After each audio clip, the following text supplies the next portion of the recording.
Welcome back. Now we're visiting the University of Lagos. Yes, but we're not visiting the whole school per se. We're visiting a particular department that did they say they have 50 years? Did they say they have 50 years? Okay. So we're visiting a particular department that is 50 years. Okay. Well, the mass comm department is 50 years, and they want to talk about a couple of things that they've done and they're doing, especially to enhance information sharing and building of a better people. We're joined here by the alumni president, Mr. Vincent Oyo. Thank you for joining us. Thank you very much. Also here is Lekon Shote. Yeah. Who's the treasurer. Thank you very much. Of the UNILAG alumni, mass comm alumni, right? Yeah. So, Mr. Oyo. Yes. How does it feel to be 50? To be 50. Not you, no. Of course, yes. It was a big milestone when we turned 50, and that was about 2 years ago. Yes. True. Well, actually, we were 50. Yes. Okay. Yes, we're more than 50. Grey hair. And so, really, we've had always felt that we had to have a voice as an institution that is breeding a lot of journalists, communicators, broadcasters in our society. Please correct me if I'm wrong. It is the oldest mass comm school in Nigeria, isn't it? No. It's not. Which one is? Nigeria and Nsukka. Nsukka. Oh, Nsukka has an older faculty. Great. But they are not too far from being either. They are also in their 50s. Yes, age mates. Yes. But we have been largely responsible because the department has had to take the responsibility for the training of not just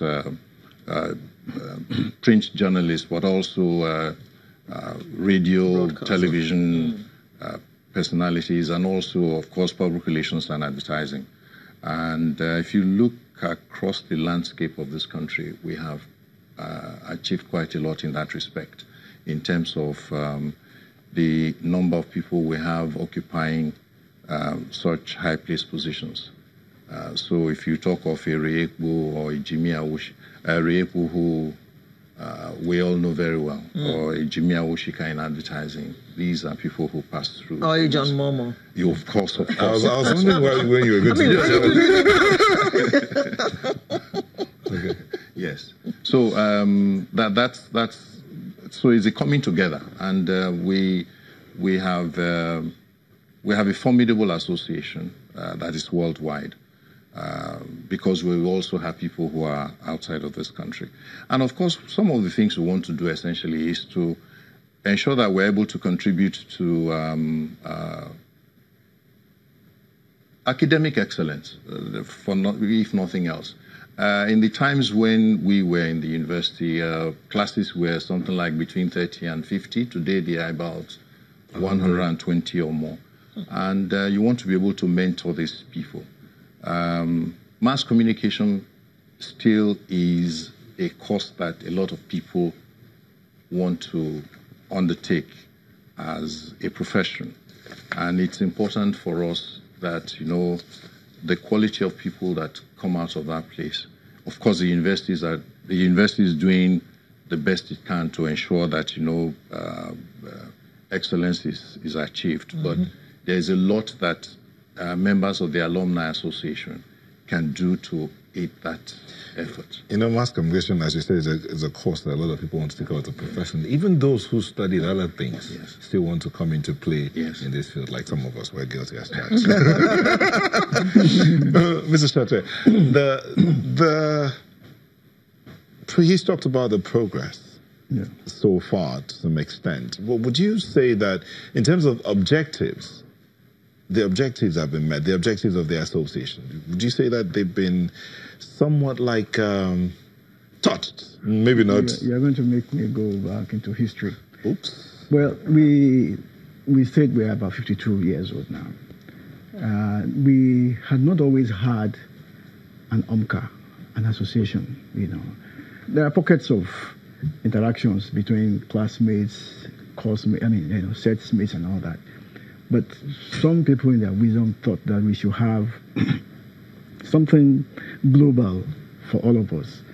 And the idea is first interface, and then to seek, just as the president has said, to augment the training that the students get from the department. There's something we call the town meets gown. It's a way of mentoring, sometimes even intervening inside classrooms. Sometimes the lecturers in the department invite some of us to come and talk to the students and tell them what is happening in the field. And then the idea of, I remember in those days when we were in the department, you will go and do your back job with Daily Times.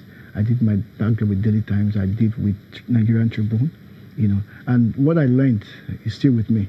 So we think that this is important. And then, we are also concerned that when we grow old and pass on, there has to be some other people stronger than us who will take over this profession. So it's, I think I'm not going to say we are done with our objectives. It's still a work in progress. We believe we can still do more. And of course, in addition to that is the fact that we want to be able to make contributions to public policy discourse and have a voice. Communication will still be the thing that is the most important aspect of our lives, and we can see it worldwide. So is there a special celebration? Oh, yes. There is a special celebration. We're having a dinner that's coming up on the 29th of